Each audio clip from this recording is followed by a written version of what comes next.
April 1960, Toronto's Maple Leaf Gardens. The Stanley Cup Finals between the Leafs and the Montreal Canadiens.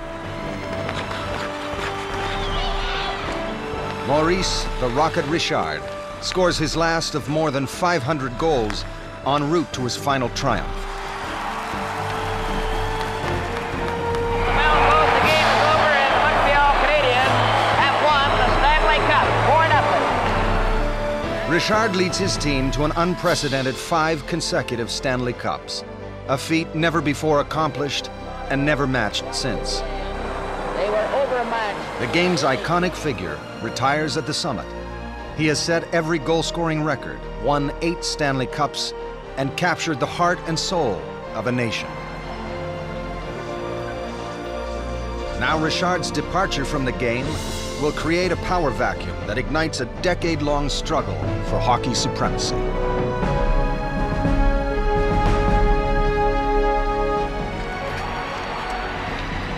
It is a tale of 2 cities, as Toronto and Montreal collide in a clash of culture and a war on ice. Across the country, baby boomers embrace the game in record numbers. A rebel generation of women fight to pull their game back from the brink of extinction. The 1960s are a decade of optimism and excitement. And for many Canadians, the golden age of hockey.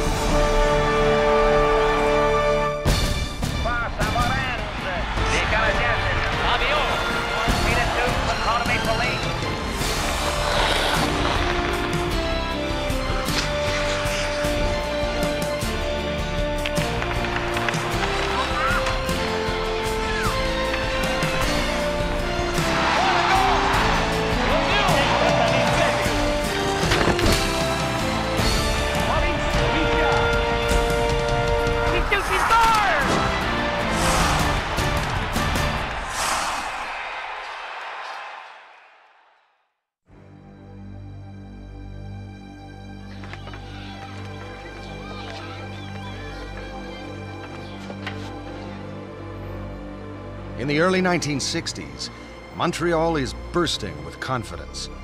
It is Canada's metropolis and its financial engine. In the downtown, Place Ville-Marie is rising up, boasting the tallest skyscraper in the country.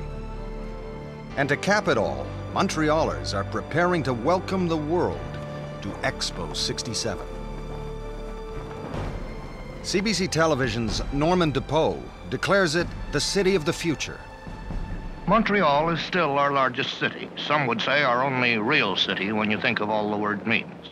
Toronto, he'll say, has finally caught up with the 20th century, but Montreal is already marching into the 21st. It's a vibrant city, proud of its nightlife and its style. And nothing embodies that panache better than the Montreal Canadiens. They are the most exciting hockey team in the world, worshipped by those who have revered hockey for generations, like the family of Eric Lalonde. The Canadiens have always reflected and have been attached to the people, not only of Montreal, but of the whole province. It's the French culture and the dynamic trends that we see in our team, being fast, being impulsive, being exciting. Hockey is a religion here, and the Montreal Forum is the game's high temple. It has its rituals. Many fans and players get their haircut at Menik Perazino's barbershop. When you go to the Forum, it's an outing no less than going to the theater. The AB fan is proud. He gets dressed up, he comes in to get his hair done. The style is combed with a part, smoothed down, like Maurice Richard. But there is a challenger in the hockey kingdom, just down the road on the new McDonald-Cartier freeway. By comparison, Toronto is a quiet and conservative place. Parts of the city are still dry. Even Maple Leaf Gardens prohibits the sale of beer at hockey games. Toronto was seen as Toronto the Good. the city with its shirt collar buttoned all the way up to the top on the hottest day of summer, where, you know, fun was elsewhere. The contrasts couldn't be clearer. But the Globe and Mail declares Toronto, like its hockey team, has designs on Montreal's throne. Ever since the handsome skyscraper developments were completed in proud Montreal, Toronto has been grinding its teeth, flashing its green eyes, and wondering how to do the Quebec metropolis one better.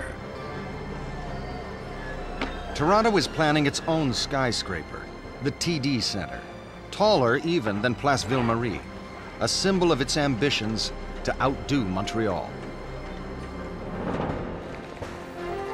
Toronto fans are as passionate as the Montreal crowd. When he moves to Toronto, Leroy Peach makes his first priority buying season tickets to Maple Leaf Gardens.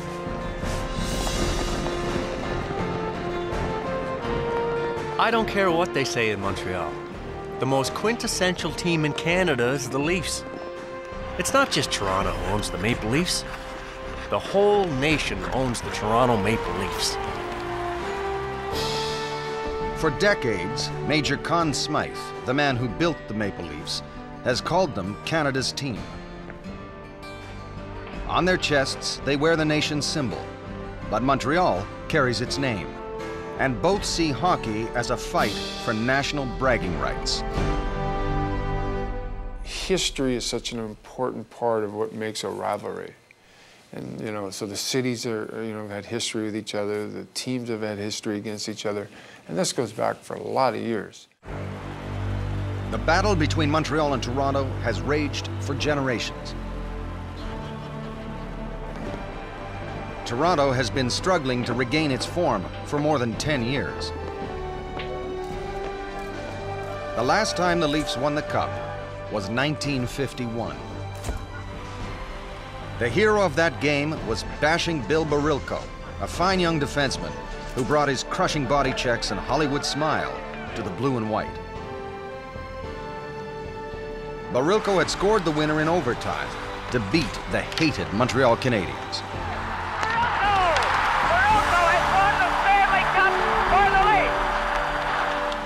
The Leafs were elated. None of them could have known that victory would mark the beginning of a decade-long decline. That summer, Barilko had flown up north in a friend's private plane to go fishing. They vanished without a trace. The largest search and rescue mission in Canadian history finds nothing. And then time passes. He isn't found. And now it becomes a kind of curse. The ghost of Barilko is waiting to be found and, waiting to be liberated. When the following season opens, his sweater is hung in the Maple Leafs dressing room. But for the next 11 seasons, there will be no Barilko, no Stanley Cups. The player who takes his place in the lineup is a tough 22-year-old from Northern Ontario named Tim Horton.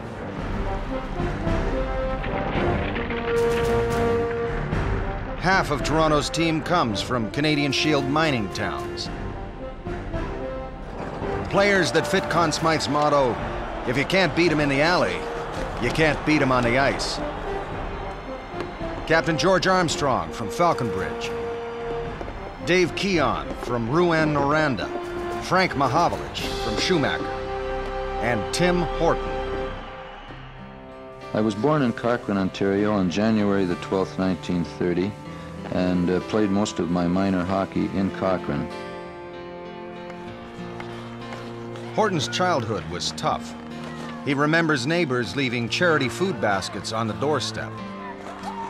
Hockey was his ticket out. It sounds like you're fighting your way to Hell's Kitchen or something, you know, like the boxers, but I think it is true. I mean, let's face it, if he didn't, play hockey, he might have been back in the mines. There's no doubt about that. When Horton is brought up by the Leafs, there's no going back. He's made it to the big time, and he's a star. Tim Horton had a certain mythology about him. And what we knew as a kid was that he was this incredibly strong guy. I mean, that you know, boy, if you go into the corners with Tim Horton, no chance, no chance.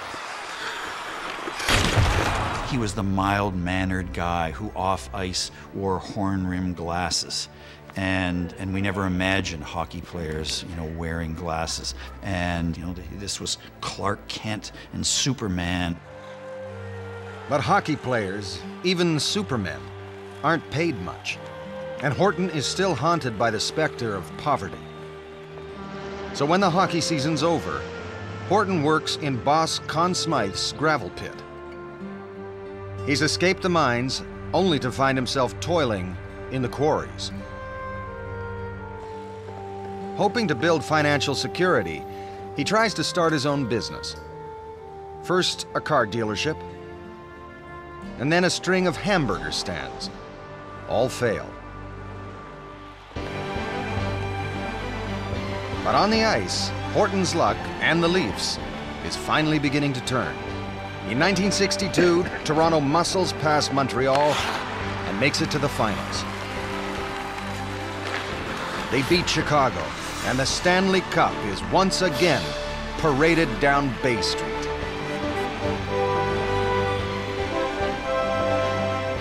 "50,000 fans jam the downtown streets. In the words of one local politician, even the Queen never had a crowd like this. Then, a news bulletin from the north interrupts Toronto's summer-long celebration.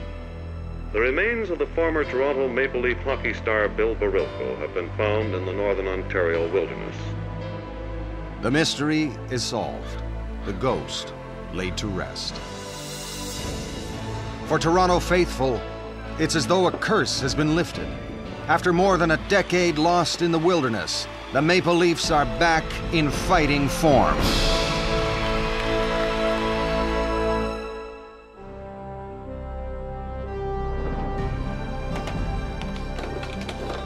In the 1960s, Canada is hockey crazed, swept up in the game's greatest rivalry. Every boy wants a Canadiens or Leafs sweater.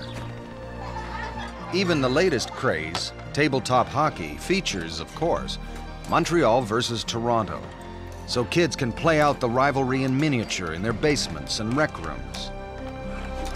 By now, 90% of Canadian households also have a new fixture in the living room, and the nation has begun a love affair with Hockey Night in Canada. Again, from coast to coast. Now we can see these guys play. And if you're a kid, you can go out and emulate them on your pond rink or on the street or whatever. They've entered popular consciousness through the magic of television. Canadians who have never even been to Toronto or Montreal are swept along in their rivalry. Teenager Frank Pacci has no trouble picking his favorite team. For Frank and other Italian Canadians from Sault Ste. Marie, there is only one team. I was a Canadiens fan from the very beginning. The Italian kids identified with the French Canadians because they too were a minority in Canada. They too had something to prove to the rest of the country. For Frank, and for many boys like him, hockey becomes the instant bridge to the culture of their adopted country. For us immigrant kids, hockey is the game we all want to excel at because it's the Canadian game. It made us different from our parents. That made us feel that we belonged in the new country.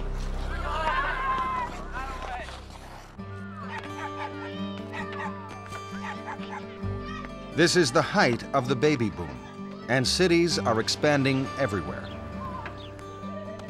The Patsku family home is a new bungalow in Toronto's sprawling suburbs.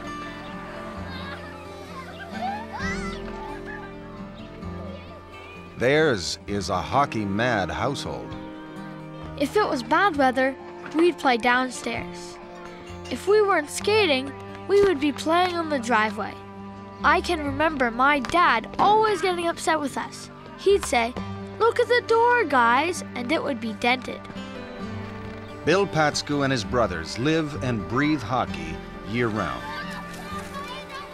Just beyond their backyard fence is a kid's paradise, 2 outdoor rinks. We're there all day. Our toes get frozen, but we don't care. We won't come home till dark. Alex Patsku works at 2 jobs so his family can live the Canadian dream. Still, he finds time to enroll his 3 boys in minor hockey leagues. He buys them equipment, drives them to the games, and lovingly records their every move on the ice. He is among thousands of others across the country, Canada's first hockey dads, joining the 1960s hockey boom. For the Patsku boys, league games are the highlight of the week. We had no trouble getting up. I wanted to be there first because I wanted to be the first guy out on the ice, and I also wanted to be the last guy off the ice. I think the golden era is always the era when you were a kid. Players are skating 100 miles an hour. The puck is being shot 1,000 miles an hour. You know, everybody is 10 feet tall. And so, you get older, you grow up, but your memory and frozen in time are all of those images and impressions of when you were a kid. Every Canadian boy skating on an outdoor rink shares the same fantasy: to be like their hockey heroes, maybe even to win a Stanley Cup. Well, I like to follow. I play defense myself, and I like to watch all the defensemen. I like to watch Tim Horton for Toronto. And this kid will live the fantasy. It was obvious from the moment he learned to skate that Bobby Orr was something special. He's a prodigy almost before he's a teenager, and he's growing up in the Maple Leafs' backyard. Bobby Orr came out of Parry Sound and was discovered at age 13 playing in a bantam tournament in Gananoque. And no one knew he existed in the larger hockey world or knew what he was. And a bunch of guys from the Boston Bruins happened to be at the game and they see this kid come out and they say, holy smokes, who's he? For Leaf fans, he will always be the one who got away. The Boston Bruins sign him at age 14. Boston sends Bobby Orr to a junior team in Oshawa, just east of Toronto. 4 years later, he's playing defense for the Bruins in the NHL at the tender age of 18.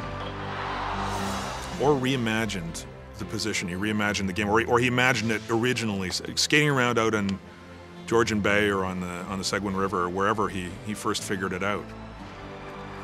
Bobby Orr didn't skate around any pylons. He skated on ice where there were no borders. You just skate to the horizon. And somewhere in doing that, he didn't see his own limitations. He didn't see the limitations in the position. He didn't see the limitations in the game. Why not? You're a defenseman, why not carry the puck? Why not just keep going?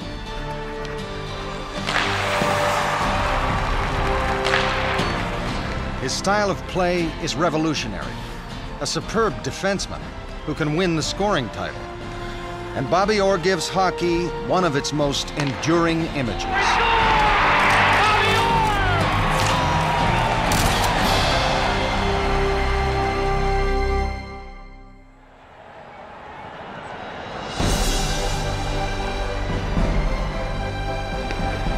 The early 1960s belonged to the Toronto Maple Leafs.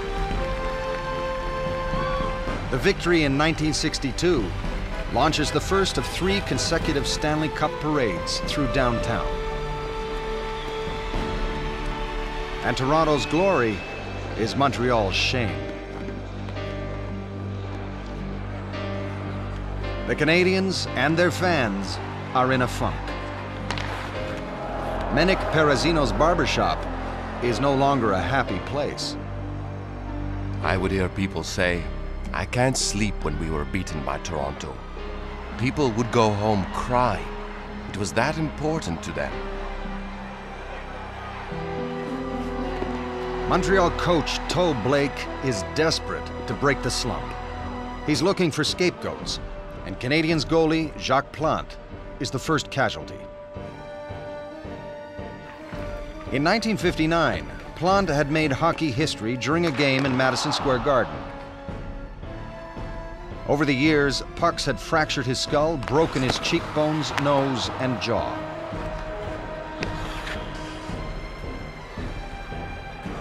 On this night, he'd just taken another 13 stitches in a face that already carried the scars of 200 others. He'd had enough. When he came back on the ice, he was wearing a mask. He would never play another game without it. Everyone who plays goal, from now until the end of time, owes something to Jacques Plante. The very least they're going to owe is maybe a broken nose or a teeth. They might well owe their life. Some players are going to owe their life to Jacques Plante. You know what else it did? The mask changed the architecture of the position. Now you could get lower. Plante had simply adapted to the new realities of hockey, with bigger, stronger players. The game is faster and a lot more dangerous. The curved stick is all the rage, and in the right hands, it's a devastating weapon. Bobby Hull's slap shot is clocked at 100 miles an hour, hard enough to shatter arena glass. Plante had every reason to cover up, but Canadiens coach Toe Blake doesn't see it that way. He believes it's a sign that Plante has lost his nerve. He trades him to New York in exchange for barefaced Gump Worsley. Even the Canadiens' big captain is under suspicion. Jean Beliveau had been in the spotlight since the early 1950s, when he became a star with the Quebec Aces. He was so popular in Quebec City that they built the Colisée just to accommodate the crowds that came to see him play. By 1961, he wears the captain's C on a Montreal Canadiens jersey. It is both an honor and a burden. We represent all of French Canada, and we know a lot of people are counting on us. And we are very conscious of the tradition we must keep up. There were some very good men here before us. Beliveau is cursed by his own talent, so smooth it sometimes appears he's not even trying.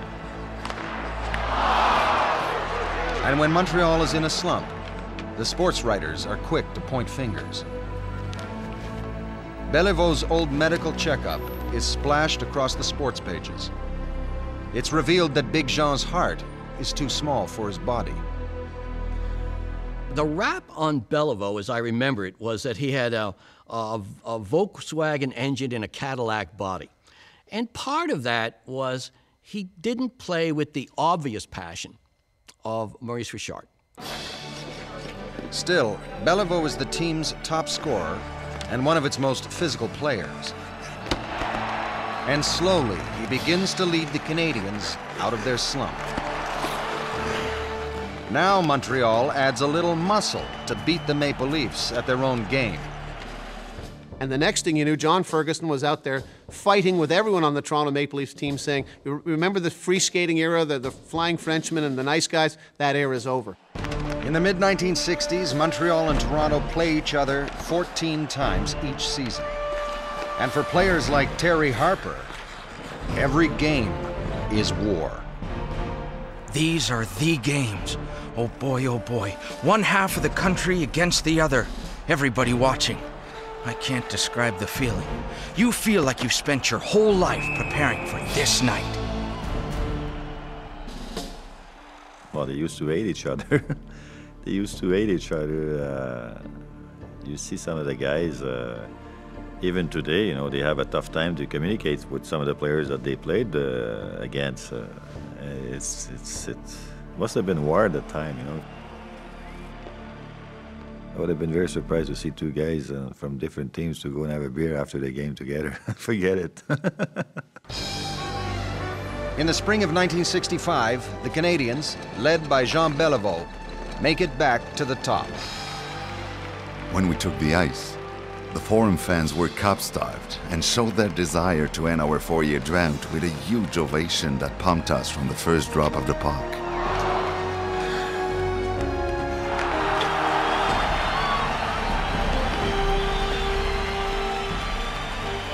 Shortly after 10 p.m. that night, I hoisted my first Stanley Cup as captain of the Canadiens. For Beliveau, that 1965 victory, followed by another in 1966, is sweet vindication. For Montreal, it's merely an appetizer. The city is buzzing with activity, getting ready for the big party, Expo 67. Canadiens coach Toe Blake is caught up in the mood. Your Worship, especially for you in the opening of your Expo, we'll win the Cup again in 1967. A boast made in a moment of hubris that Toe Blake and the Montreal Canadiens will come to regret.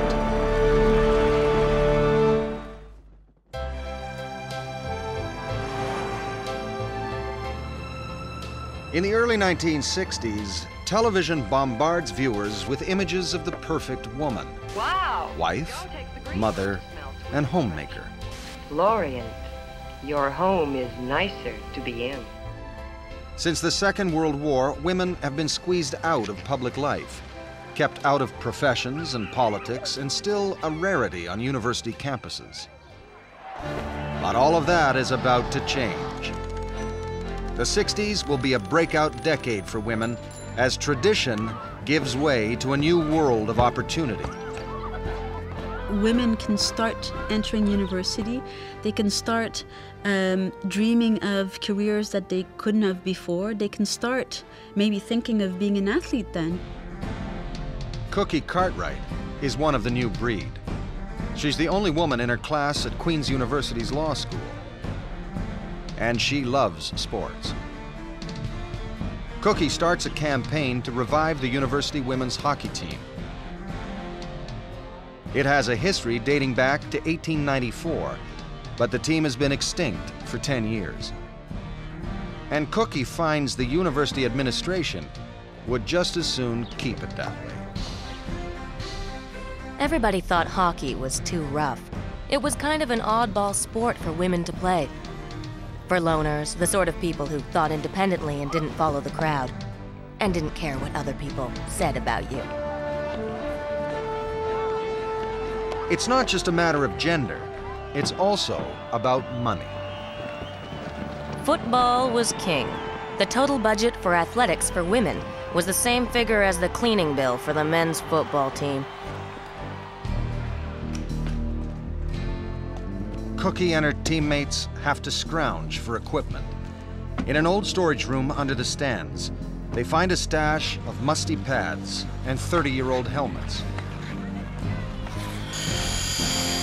When they can't afford the real thing, they grind the picks off the blades and play on figure skates. But there's nothing second-rate about their game. In 1963, Cookie Cartwright leads Queens to the Women's University Hockey Championship. It's just one sign that women's hockey across the country is making a comeback. In the 60s, it was not just, okay, now women could work, could vote, let's play hockey. It was just a matter of like, could we now take the place in hockey that we always wanted? Joey Bush was just 13 when she started playing on the Shellettes, a team sponsored by a Don Mills gas station owner. By the time she's 16, she's a veteran on a squad that prides itself in playing a tough, intimidating game. The kind of hockey that demands a name and a logo with the right attitude. The Shellettes become the Don Mills Satan's Angels, outlaws on ice and the best team in Toronto. There was a lot of hitting because we had body checking. We weren't angels when we were on the ice. The Satan's Angels aren't the only Mavericks in women's hockey. The Montreal Cougars are a team of all-stars, the best in the city. By day, they're teachers, nurses, and office workers. But by night, in the Paul Sauvé Arena, they're a rough and punishing hockey team. Trouvez-vous que c'est dur jouer au hockey? Non. When the Cougars and the Satan's Angels play each other, it's merciless. And for Joey Bush, every time they face off, their games have all the passion and fire of Canada's great rivalry. We hated to lose to them. I don't think it was any different than Leafs versus Canadians. We were all Maple Leaf fans, and they were all Canadiens fans. It was like we were out there playing for the Stanley Cup. For the Montreal Cougars, the feeling is mutual. This Montreal-Toronto rivalry will rage for more than a decade.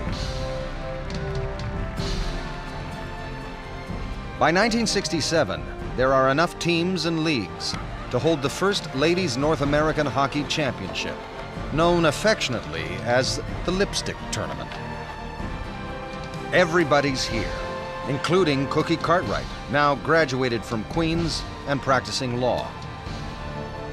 She is the leading scorer for the Humberside Dairy Queens, one of the strongest teams in the tournament. For years, mainstream sports media have shown little interest in women's hockey. But at the Lipstick Tournament, the Hockey Night in Canada broadcast crew laces up for a game against the women. Ward, I'm afraid we took it on the chin down there, and from a girls' team of all things, they were both perturbed by the result of the play, but it looks like they kissed and made up. I fell down there, and look at you, missed that check, and there's another goal. Not the kind of coverage hockey players like Cookie Cartwright were looking for. They all thought it was a big lark.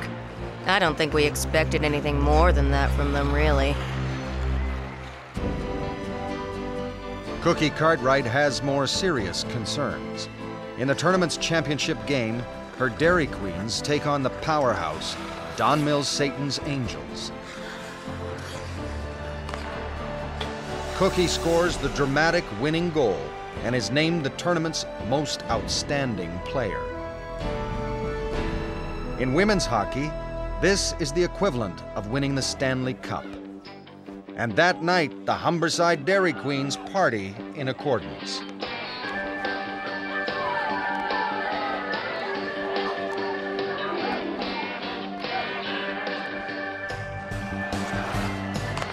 There would be many more victory parties after 1967's humble beginnings. Every year since, there has been a National Women's Hockey Tournament. 30 seconds. We're going live. Today, girls and women from all over the world come to Canada to compete in the largest female hockey tournament on the planet. 3, 2, 1. The sports media gives it full coverage. But this time, it's no joke. The arena is packed with fans and talent scouts, watching for the next generation of hockey stars.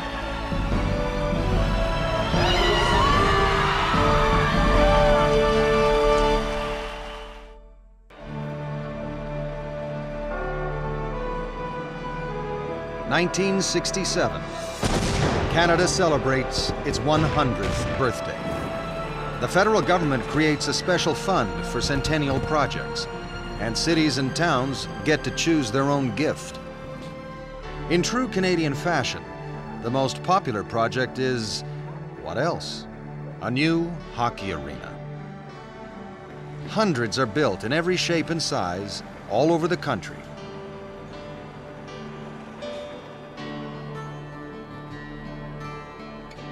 One of them is in Three Hills, Alberta.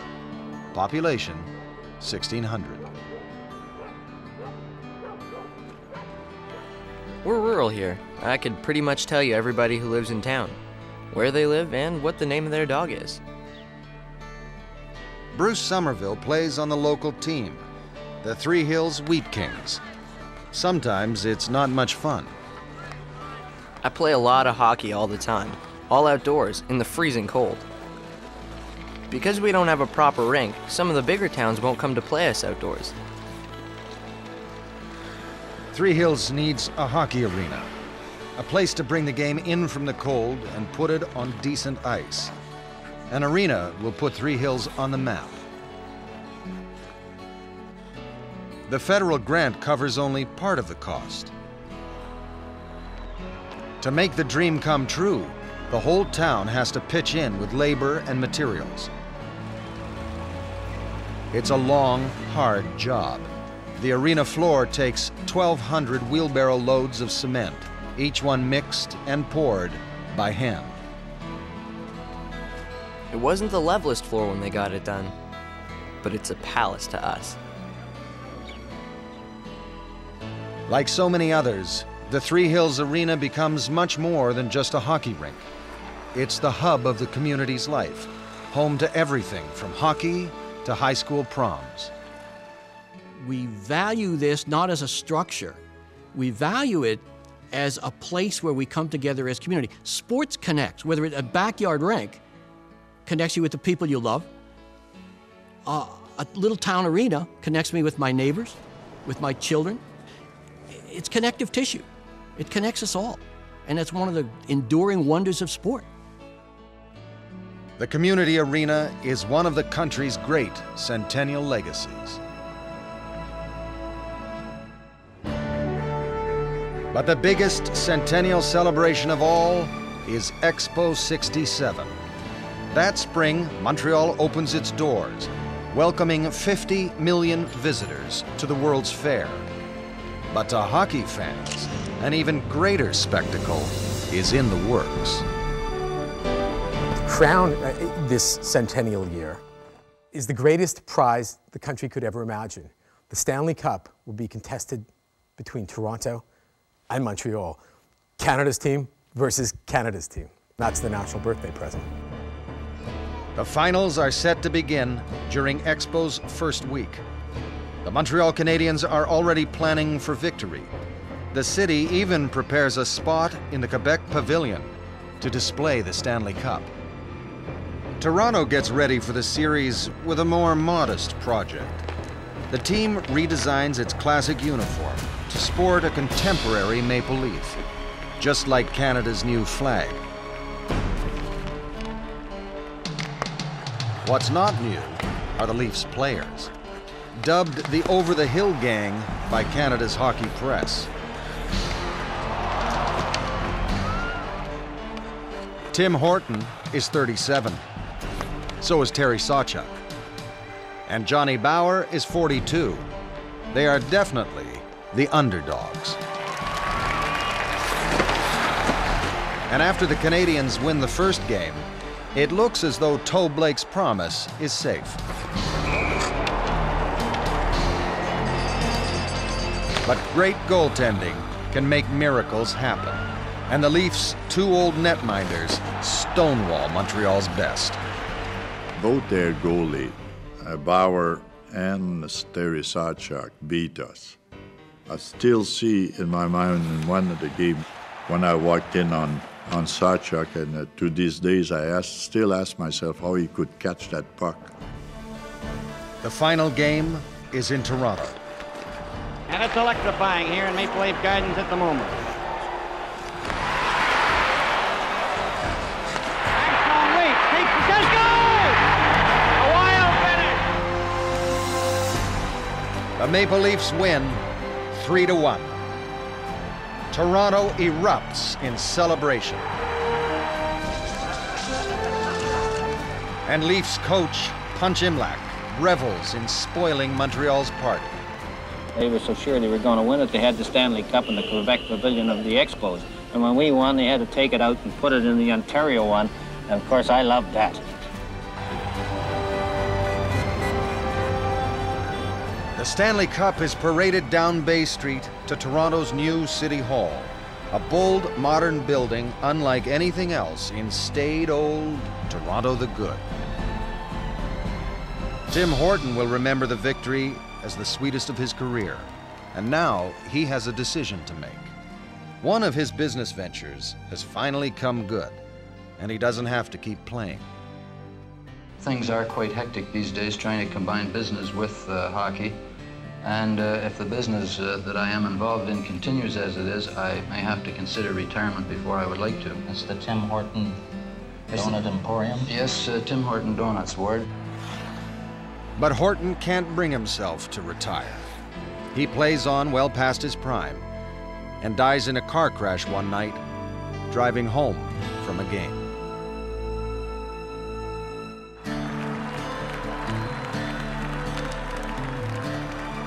Jean Beliveau will win the championship with the Canadiens 3 more times before he retires. But 1967 is the last time the Stanley Cup will ever be raised in Maple Leaf Gardens. It also marks a turning point for both the game and the country. I think it was a real signpost year in all sorts of ways that got just beyond the hockey. There were a whole bunch of cycles that were ending and a whole bunch of cycles that were beginning. And to me, it was the end of the old traditional era in not just hockey, but Canada, and the beginning of a contemporary Pierre Trudeau, outward-looking Canada, and an outward-looking NHL. The next year, the NHL expands, doubling in size, and all 6 new teams are awarded to cities in the United States. Never again will Montreal and Toronto meet in the Stanley Cup Finals. Canada's team versus Canada's team. The golden age of hockey's greatest rivalry is past. But the game is about to burst onto the international stage with a Cold War face-off between the superpowers of hockey.